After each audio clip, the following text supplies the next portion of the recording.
சித்தர் பூமி. சதாசிவ சமாரம்பாம் சங்கராச்சாரிய மத்தியமாம் அஸ்மதாச்சாரிய பரியந்தாம் வந்தே குரு பரம்பராம். அனைவருக்கும் வணக்கம். வாஸ்து தோஷங்கள் இன்றைக்கி எல்லாருக்குமே ஒரு கேள்வி நிறைய இருக்குது. சார், எனக்கு வாஸ்து பிரச்சனை அதிகமாக இருக்குது சார், வீட்டுக்குள்ளே போனாவே ஒரு டென்ஷன் ஜாஸ்தியாக இருக்குது சார், நம்ம என்ன சார் பண்ணுறது, என்ன பண்ணால் இந்த தோஷங்களை நிவர்த்தி செய்யலாம்? பண்ண வேண்டிய விஷயம்னா, தினந்தோறும் நெய் தீபம் ஏற்ற வேண்டும். இந்த நெய் தீபம் ஏற்றக்கூடிய நேரம்னு சொல்கிறோம் இல்லைங்களா, அது எப்போ அப்படின்னு பார்த்திங்கன்னா, பிரம்ம முகூர்த்தத்தில் 4:30 மணிலேருந்து 6 மணிக்குள்ளாக பார்த்திங்கன்னா நம்ம நெய் தீபத்தை ஏற்ற வேண்டும். நல்லெண்ணெய் தீபம் ஏற்றலாமா? ஏற்றலாம். ஆனால் நெய் தீபத்துக்கு ஒரு ஸ்பெஷாலிட்டி இருக்குது. உங்களுடைய வாழ்க்கையை மாற்றக்கூடிய தன்மையை ஏற்படுத்தும். முதல்ல நெய் தீபம் ஏற்றணும். எத்தனை மணிக்கு? காத்தால 4:30 மணிக்கு. ஒரு தீபம், ஒரு நல்லெண்ணெய் தீபம் இல்லை நெய் தீபம், ஏதாவது ஒரு தீபத்தை நம்ம என்ன பண்ணணும் அப்படின்னு பார்த்தீங்கன்னா, தீபத்தில் கிராம்பு, பச்சை கற்பூரம் போடுங்க.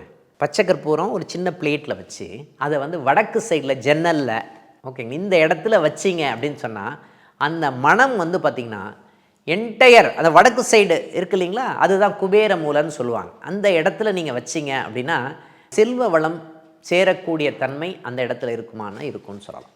திருஷ்டி தோஷங்கள் பிரச்சனைகள் இதெல்லாம் கட் பண்ணணும் அப்படின்னு சொன்னால், ஒரு எலுமிச்சம்பழத்தை கட் பண்ணி அதில் மஞ்சள் குங்குமத்தை தடவி வாசலில் லெஃப்ட் சைடு ஒன்று ரைட் சைடு ஒன்று வைக்கணும். படிகாரக்கல் அப்படின்னு ஒன்று வாங்குங்க. இந்த படிகாரக்கல் கருப்பு கயிறு கட்டியிருக்கோம். அந்த படிகாரக்கல்லை பார்த்திங்கன்னா சிவன் கோயிலில் வச்சு அந்த படிகாரக்கல்லை கொடுக்க சொல்லுங்கள்.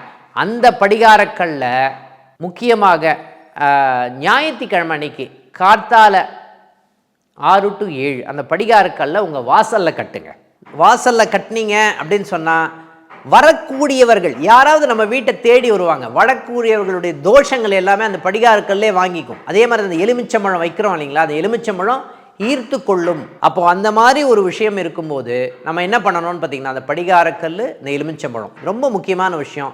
ஒரு தீபம் டெய்லி காத்தால 6 மணிக்கு அந்த தீபம் வாசலில் வைக்கணும், கிழக்கு நோக்கி வைக்கணும். வாசலில் நம்ம என்ன பண்ணணும் அப்படின்னு பார்த்திங்கன்னா, மஞ்சள் குங்குமம், மஞ்சளை நல்லா தண்ணியில் குழைச்சி வாசல் படி இருக்கு இல்லைங்களா, அங்கே தேய்ச்சி அங்கே குங்குமத்தை வைங்க. வாசல் பார்த்திங்கன்னா வரவேற்கணும். ஃபஸ்ட்டு மகாலட்சுமியை வரவேற்கக்கூடிய தன்மை அந்த வாசலுக்கு இருக்கணும். வீட்டுக்குள்ளே இருக்கக்கூடிய தன்மை எப்படி இருக்கும் அப்படின்னா, நிறைய டென்ஷன், நிறைய நிகழ்வுகள், நிறைய பிரச்சனைகள், நிறைய யோசனைகள், அதாவது நம்மளுடைய ஃப்ரீக்குவன்சின்னு சொல்கிறோம் இல்லைங்களா, நம்முடைய எண்ணங்கள் அலைகள்னு இருக்கு இல்லையா, நம்ம பாசிட்டிவாக இருக்கணும். அந்த பாசிட்டிவாக இருக்கும்போது நம்ம நெகட்டிவாக இருந்தது, நம்ம சண்டை போட்டோம் அப்படின்னா நெகட்டிவ் வைப்ரேஷன் அங்கே ஜாஸ்தியாக இருக்கும். அந்த நெகட்டிவ் வைப்ரேஷனை எப்படி போக்குறது? இஷ்ட தேவதை, குலதேவதைன்னு 2 தேவதைகள் இருக்குது. ஏதாவது ஒரு தேவதையுடைய மந்திரங்களை நாம் சாண்டிங்காக போட சொல்லணும். திருப்பி திருப்பி ரிப்பீட்டடாக ஒழிச்சிட்டே இருக்கும். அப்போது என்ன பண்ணணும், நம்ம சண்டை போட்டால் கூட தான் நெகட்டிவ் எனர்ஜி எல்லாமே போகும்.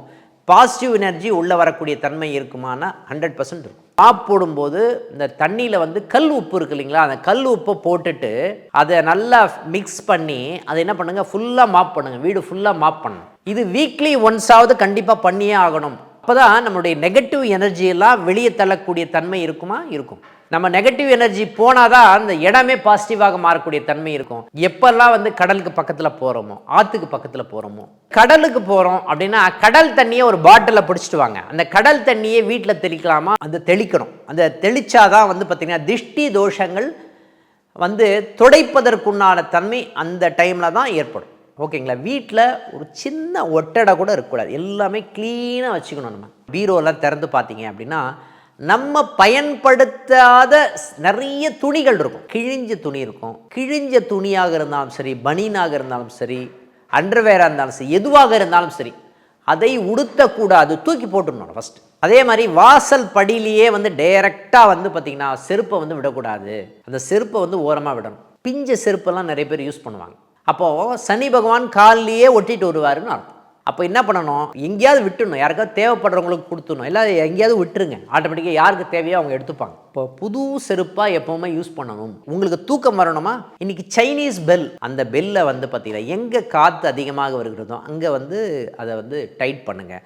ஆட்டோமேட்டிக்காக அந்த ஒலிகள் இருக்கு இல்லைங்களா, ஒலிகள் வந்து பார்த்திங்கன்னா உங்களுக்கு நிறைய வைப்ரேஷனை மாற்றக்கூடிய தன்மை இருக்குது. அதனால தான் மணிகளை யூஸ் பண்ணுறோம். பூஜை டைமில் பெரிய கோயிலெல்லாம் பார்த்திங்கன்னா மணிகள் யூஸ் பண்ணுவாங்க. எல்லா மணிகளும் யூஸ் பண்ணுவாங்க. கையில் வந்து வீட்லேயே பார்த்திங்கன்னா மணி இருக்குது, யூஸ் பண்ணலாமா அப்படின்னா யூஸ் பண்ணலாம். இந்த மணி வந்து நீங்கள் ரெகுலராக அந்த சைனீஸ் பெல்லுன்னு அங்கே கட்டி விட்டுட்டீங்க அப்படின்னு சொன்னால் காற்று வந்து வரும்போது போகும்போது ஆடும்போது எல்லாமே அந்த சைனீஸ் பெல் ஒலிச்சு என்ன பண்ணும் அப்படின்னு பார்த்தீங்கன்னா உங்களுக்கு அந்த வைப்ரேஷன், இந்த ஒலி அலைகள் வந்து வீட்டை சுற்றி வந்து நிரப்பும்னு சொல்லலாம். அதே மாதிரி படுக்கை அறையிலேருந்து என்ட்ரன்ஸ்லேருந்து வந்து பார்த்திங்கன்னா படுக்கை அறை வரைக்கும் எப்போவுமே க்ளீனாக வச்சுக்கிட்டீங்க அப்படின்னு சொன்னாவே அருமையான பாசிட்டிவான தன்மையை கொடுக்கும். இதெல்லாமே மாற்றினாவே நிறைய விஷயங்கள் மாறுங்க. 100% உங்களுடைய வாஸ்து சம்பந்தப்பட்ட விஷயங்கள் பாசிட்டிவாக மாறக்கூடிய தன்மை இருக்குது அப்படின்னு ஆணித்தரமாக சொல்லலாம். அடுத்த நிகழ்வில் சந்திப்போம். நன்றி, வணக்கம். சித்தர் பூமி.